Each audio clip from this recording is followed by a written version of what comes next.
បាទជំរាបសួរបងប្អូនថ្ងៃនេះខ្ញុំបាទធ្វើអត្ថាធិប្បាយវីដេអូ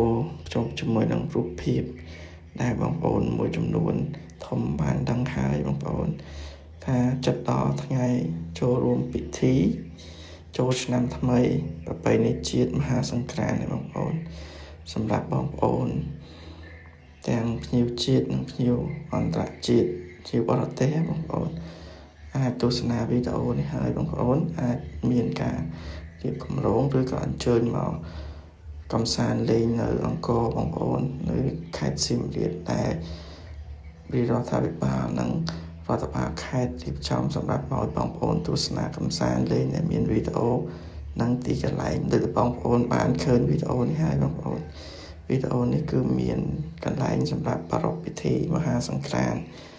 ចូលឆ្នាំថ្មីបងប្អូនប្រពៃណីជាតិរបស់យើងបងប្អូនអាចអញ្ជើញមកទស្សនាបងប្អូនបានបងប្អូនអរគុណបងប្អូននេះគឺជារូបភាពខ្លះនិងវីដេអូមួយចំនួនដែលបងប្អូនបានទស្សនាក្នុងព្រឹត្តិការណ៍មហាសង្ក្រាន្តនៃប្រជាជាតិកម្ពុជារបស់យើងបងប្អូនសូមជូនពរបងប្អូនទាំងអស់គ្នាសុខភាពល្អរស់ស៊ីមាន